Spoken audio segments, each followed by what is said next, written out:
Nah, guys, kembali lagi di channel Apresitorus, di mana channel ini akan memberikan diri kamu suatu informasi baik dari pekerjaan, asmara, keuangan, serta kehidupan diri kamu secara general. Sebelum saya memberikan suatu informasi dari berbagai aspek yang barusan saya katakan tadi, saya juga mengingatkan kepada teman-teman, informasi yang saya berikan terhadap diri kamu bukan suatu acuan untuk kamu ambil dan untuk kamu terima. Saya hanya bisa memberikan diri kamu suatu informasi berdasarkan kartu yang saya pegang ini. Diri kamu hanya bisa berencana terhadap kehidupan kamu, akan tetapi di balik dari informasi dan perencanaan tersebut, lagi-lagi yang menentukan adalah Sang Pencipta. Sebelum saya mengambil satu persatu kartu yang saya pegang ini secara acak, saya juga mengingatkan kepada teman-teman, apabila ketemu dengan channel saya, agar menekan tombol subscribe-nya dan menyalakan loncengnya supaya next video saya lebih semangat untuk memberikan suatu informasi baik terhadap kondisi energi kamu, manusia yang selama ini kamu prioritaskan, serta pihak ketiganya. Oke, Wak Geng, siang hari ini saya ingin mengarah terhadap diri kamu. Hanya sekedar ingin mengarah dan ingin mengetahui bagaimana posisi pergerakan energi yang kamu miliki untuk siang hari ini. Apa yang kamu pikirkan, apa yang kamu rasakan, dan apa yang ingin disampaikan oleh kartu yang saya pegang ini. Kita langsung saja.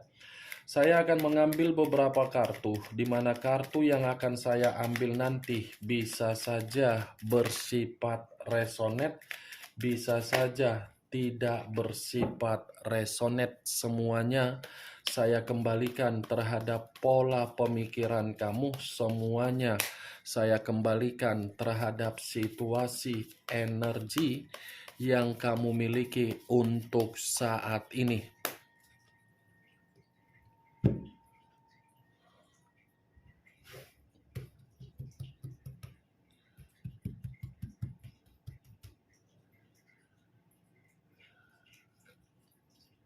Muncul kartu ini. Sekali lagi saya mengatakan, muncul kartu yang saya pegang ini. Di mana kemunculan kartu yang saya pegang ini seperti memberikan suatu isyarat atau gambaran, yang dimana gambaran tersebut berasal dari kondisi pemikiran kamu. Kondisi pemikiran yang bisa saja untuk siang hari ini saya mengategorikannya masih bersifat kacau. Kekacauan akibat dari permainan perasaan yang selama ini kamu lakukan terhadap orang yang kamu prioritaskan, di mana orang yang kamu prioritaskan bukan memberikan diri kamu suatu bentuk ketenangan, tetapi memberikan diri kamu itu suatu kondisi yang membuat diri kamu menyimpan sisi trauma yang begitu sangat mendalam, di mana sisi trauma tersebut membuat diri kamu merasa menyesal ketika dipertemukan terhadap manusia itu, dan diri kamu merasa bersalah kenapa diri kamu itu membina suatu komitmen yang secara tidak langsung kamu sudah dimanfaatkan, dicurangi, atau dihianati. Kalau kartu ini saya arahkan kembali terhadap posisi batin kamu, tidak berbeda jauh yang saya lihat dari kondisi pemikiran kamu. Batin kamu ini suatu koneksi yang sangat kuat yang saya rasakan, tetapi koneksi ini, koneksi yang dimana diri kamu benar-benar merasa sudah runtuh, sudah merasa seperti tidak tahu lagi harus mengatakan apa dari perjalanan komitmen kamu di masa lalu. Tetapi Wak Geng, walaupun saya mengatakan kondisi batin kamu dari apa yang barusan saya bicarakan tadi, yang menjadi acuan saya dari kartu yang saya pegang ini. Ada apa dengan pemikiran kamu ini? Seperti pemikiran yang sangat sulit untuk kamu lepaskan, sangat sulit untuk kamu hilangkan, sangat sulit untuk kamu biarkan menjadi tenang. Ini lagi-lagi kondisi pemikiran kamu masih bersifat overthinking. Kamu bisa melihat sendiri kan bagaimana posisi gambar di dalam kartu yang saya pegang ini. Ini posisi kamu. Stres, depresi, menyesal, berantakan, merasa bersalah. Muncul kartu judgment. Kebangkitan dari situasi kematian. Awal dari situasi kehancuran. Kalau saya gabungkan dari perkataan yang barusan saya ucapkan, keluarnya kartu judgment ini. Ini posisi kartu ini seperti mengatakan komitmen kamu ibarat komitmen yang tidak memberikan suatu pembaharuan atau pencapaian. Tidak ada pencapaian, tetapi malah menerima yang namanya penghakiman. Mantap kali perjalanan komitmen kamu ini Kayak mana pula itu perjalanan komitmen kamu? Komitmen yang hanya untuk bisa melihat situasi yang sedang terjadi, tetapi komitmen itu ya lagi-lagi tidak ada situasi yang membuat diri kamu bisa kamu banggakan dari komitmen tersebut.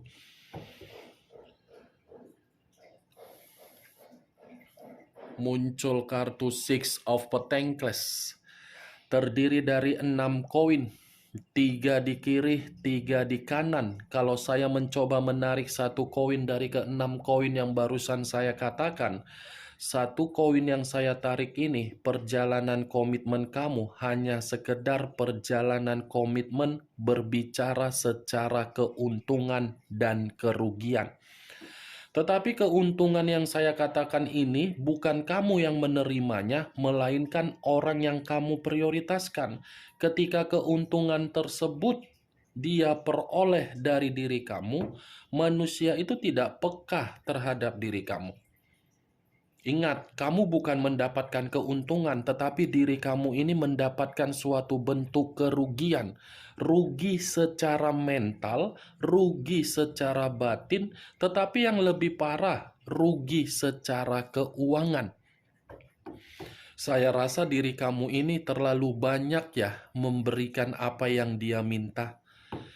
Ya ibaratnya komitmen kamu itu tidak ada kejelasan. Penuh dengan situasi yang digantung. Digantung karena memang manusia itu sengaja menggantungnya. Menggantung dalam arti apa? Ya dia kapan saja ingin kembali ya kembali. Itu yang sengaja dia lakukan. Mantap perjalanan komitmen kamu. Perjalanan komitmen yang hanya berbicara mengenai keuangan. Siapa yang memiliki kestabilan, itu yang dirugikan. Siapa yang memiliki kemakmuran, itu yang dimanfaatkan. Kamu.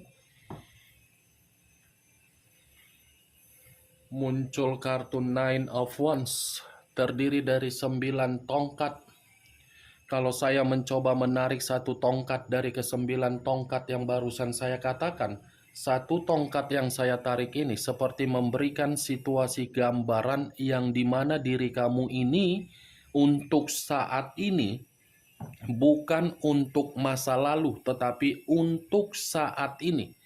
Sepertinya diri kamu sudah membatasi kehidupan kamu terhadap manusia tersebut.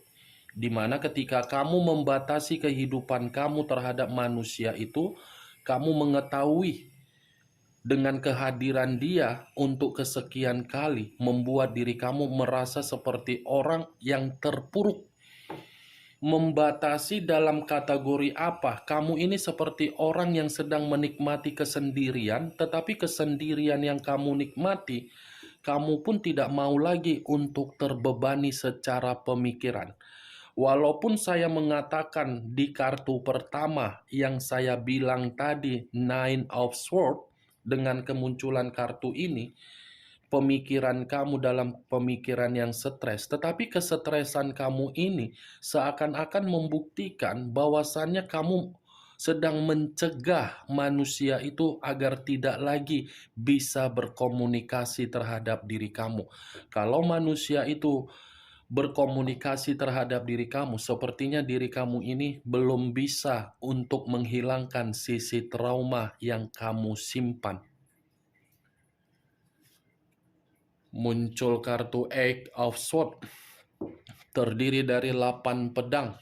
Kalau saya mencoba menarik satu pedang dari ke-8 pedang yang barusan saya katakan, satu pedang yang saya tarik ini seperti memberikan suatu gambaran yang dimana posisi diri kamu di masa lalu adalah posisi yang saya kategorikan seperti seseorang yang dipenjara.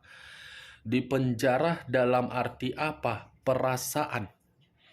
Kamu yang memberikan kesetiaan, kamu yang memberikan ketulusan, kamu yang mengayomi, kamu yang membimbing, kamu yang mengarahkan manusia tersebut, tetapi kamu yang terkurung di dalam komitmen tersebut. Kamu yang terpojok di dalam komitmen tersebut.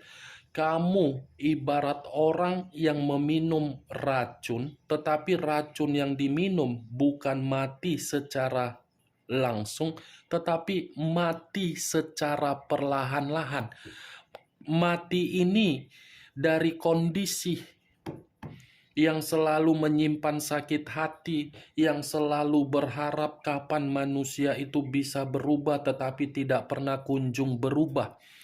Ya, ibaratnya kamu yang terintimidasi.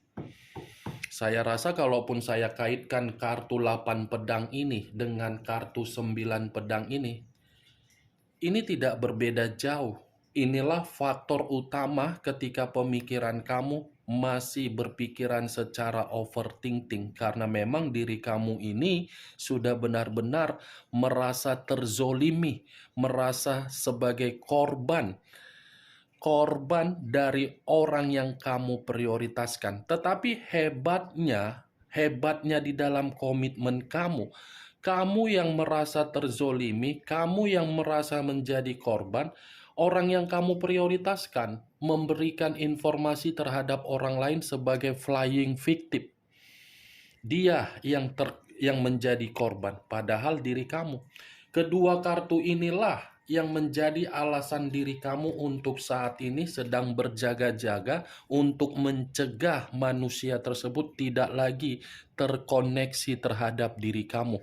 Wow, ternyata perjalanan komitmen kamu ini sudah benar-benar membuat diri kamu frustasi.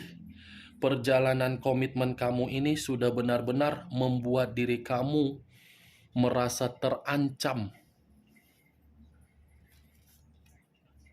Muncul kartu Seven of Wands, terdiri dari 7 tongkat. Kalau saya mencoba menarik satu tongkat dari ke-7 tongkat yang barusan saya katakan tadi, satu tongkat yang saya tarik ini seperti mengatakan komitmen kamu bukan komitmen yang bisa menyaring berbagai situasi untuk membuat manusia itu sadar. Kenapa saya mengatakan hal tersebut terhadap diri kamu, wah geng? Karena secara tidak langsung, kartu Seven of Wands ini, kamu yang mengibarkan bendera putih terhadap komitmen kamu. Mengibarkan bendera putih bukan karena diri kamu yang kalah, tetapi kamu merasa membutuhkan ketenangan. Kamu merasa orang yang kamu prioritaskan membosankan. Kamu merasa orang yang kamu prioritaskan tidak bisa untuk dimaafkan. Bukan hanya itu saja, perjalanan komitmen kamu pun selalu ada yang ikut campur, terutama dari pihak keluarganya. Pihak keluarganya bukan memberikan berbagai nasihat agar manusia itu bisa menjamin diri kamu untuk bahagia, tetapi malah ikut-ikutan memberi berbagai doktrin agar komitmen kamu pun ikut merasa runtuh. Saya yakin dan saya percaya komitmen yang kamu jalankan itu ada yang tidak menyetujui, baik dari diri kamu dan manusia tersebut. Kalaupun saya mengatakan dari diri kamu, kemungkinan besar kamu tidak peka dari orang yang menasehatin diri kamu bahwasannya orang yang kamu prioritaskan tidak baik. Begitu diri kamu sudah merasakan dari komitmen kamu, baru kamu menyadari ternyata apa yang selama ini dikatakan berupa nasihat, baru kamu pahami. Seven of Wands penuh dengan gesekan konflik, tetapi gesekan konflik itu bukan berasal dari diri kamu, melainkan dari orang yang kamu prioritaskan. Sekalipun berasal dari diri kamu konflik tersebut, karena memang diri kamu mempertanyakan mengenai kejelasan dari komitmen kamu.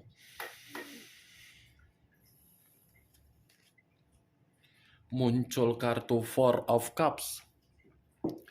Terdiri dari 4 cawan. Kalau saya mencoba menarik satu cawan dari keempat cawan yang barusan saya katakan, satu cawan yang saya tarik ini seperti memberikan suatu gambaran yang dimana diri kamu di dalam bentuk komitmen kamu hanya bisa melamun diri kamu. Itu yang saya lihat. Ya benar atau tidak saya pun tidak mengerti, saya pun tidak tahu, setidaknya itulah yang saya rasakan. Seperti orang yang memiliki imajinasi, tetapi imajinasi tersebut melenceng dari kenyataan. Kenyataan menampar diri kamu agar diri kamu itu bertindak tegas, tetapi imajinasi kamu seakan-akan berharap manusia itu masih bisa berubah. Akibat dari situasi yang kamu rasakan di dalam komitmen kamu, kartu 4 cawan ini berdampak buruk terhadap diri kamu. Kenapa? Karena memang pembawaan energi kamu sudah bersifat apatis. Apatis bukan karena terhadap orang yang kamu prioritaskan saja, tetapi terhadap berbagai orang. Apatis, tidak peduli. Bukan hanya apatis, tetapi skeptis. Skeptis dalam arti apa? Siapapun orang yang ingin berbicara terhadap diri kamu, kamu selalu mempertanyakan apakah seseorang ini ada niat baik atau niat buruk. Ini pergerakan energi kamu mulai mempertanyakan dari pergerakan energi orang yang menghampiri diri kamu, karena memang situasinya diri kamu ini sedang terpukul. Itu yang saya lihat dari pergerakan energi kamu untuk siang hari ini. Kartu pertama sudah keluar, kartu 9 pedang. Ya, 9 pedang itu akan selalu mendukung kartu-kartu selanjutnya. Saya mengira kartu selanjutnya akan memberikan suatu gambaran yang bersifat positif, malah yang keluar kartunya mendukung. Apalagi tadi saya mengangkat kartu 8 pedang. Muncul kartu Justice. Unsur udara berlambangkan 3 zodiak. Aquarius, Gemini, dan Libra. Kalau saya mencoba untuk mengesampingkan ketiga zodiak yang barusan saya katakan tadi, keluarnya kartu Justice mengatakan komitmen kamu bukan komitmen yang memberikan diri kamu suatu bentuk hasil yang setimpal dengan keinginan kamu. Justru hasil yang kamu dapatkan dari perjalanan komitmen kamu, yaitu hasil yang selalu diremehkan. Banyak kondisi-kondisi di luar dari dugaan kamu terjadi, tetapi hanya menguras posisi energi kamu yang bersifat positif. Dan saya yakin dengan keluarnya kartu Justice ini, kamu pernah memberikan suatu kata sumpah, di mana sumpah ini karena memang diri kamu sudah tidak tahan untuk melihat dari karakter manusia tersebut. Ya kan? Ayo, kamu mengaku saja, kamu pernah tidak keceplos untuk memberikan sumpah serapah kamu terhadap manusia itu? Saya tidak bisa menyalahkan sumpah serapah yang keluar dari mulut kamu, karena memang situasinya mendukung dari sumpah kamu. muncul kartu Four of Wands. Terdiri dari 4 tongkat. Kalau saya mencoba untuk menarik satu tongkat dari keempat tongkat yang barusan saya katakan, satu tongkat ini seperti memberikan suatu gambaran yang dimana diri kamu ini mencoba untuk memberikan suatu bentuk kebahagiaan, tetapi kebahagiaan itu dengan kesendirian kamu, tetapi ujung-ujungnya kamu ini tidak mampu untuk mengendalikan pemikiran kamu. Saya mengakui memang pergerakan energi kamu ini sudah merasa tenang. Tenang, tetapi belum tentu dari pemikiran kamu mendukung dari pergerakan energi kamu untuk tenang. Saya mengakui memang diri kamu sudah sendiri. Kesendirian kamu itu membuat diri kamu lebih bebas untuk bertindak. Tetapi kebebasan dengan kesendirian kamu belum menjamin kondisi pemikiran kamu ini bisa melupakan dari situasi komitmen kamu yang sudah benar-benar mengintimidasi kamu. Kalau saya berbicara dari sisi lainnya, tetapi perkataan yang akan saya katakan ini ada kaitannya terhadap sesuatu hal yang bersifat positif. Kedua kartu ini, Wak Geng, ini berbicara positif kalau saya memutarbalikkannya. Kenapa? Ini justice, karma, ini kartu kebahagiaan. Mungkin di masa lalu adalah karma negatif kamu. Tetapi cepat atau lambat, dalam waktu dekat, kamu akan menerima yang namanya karma positif. Di mana karma positif itu akan berbicara terhadap diri kamu, ada kebahagiaan, plus ada asmara baru, plus ada suatu kestabilan, plus ada pernikahan, plus ada situasi kemakmuran. Kalau saya tambahkan dengan keluarnya kartu judgment, saya rasa judgment ini pun mengatakan terhadap diri kamu, bentuk kehidupan kamu akan menerima yang namanya kebangkitan atau pembaharuan kembali. Ya, ibaratnya situasi di masa lalu kamu itu sudah membuat diri kamu dalam waktu dekat menerima bentuk jawaban dari tangisan kamu, tetapi jawaban itu dari ketiga kartu ini. Bagaimana, Wak Geng, dari apa yang saya katakan tadi? Apakah bisa masuk secara logika kamu atau tidak? Ya, kalau menurut diri kamu bisa masuk secara logika kamu, silakan angkat. Tetapi kalau menurut diri kamu tidak bisa masuk secara logika kamu, ya tidak usah kamu angkat. Anggap saja apa yang saya katakan barusan sebagai gibahan yang tidak berfaedah, gibahan yang tidak berkualitas. Setidaknya diri kamu mengetahui untuk siang hari ini kamu itu masih bersifat stres. Stres, menyimpan trauma, merasa bersalah, menyesal dari komitmen yang sudah membuat diri kamu sebagai orang yang terzolimi, sebagai orang untuk jadi korban. Tetapi yang menjadi acuan saya bukan ini. Acuan saya ini, 3 kartu ini, Wak Geng. Oke, Wak Geng, hanya itu yang bisa saya berikan informasinya terhadap diri kamu. Sekian dulu informasinya. Salam kartu tarot, salam zodiak.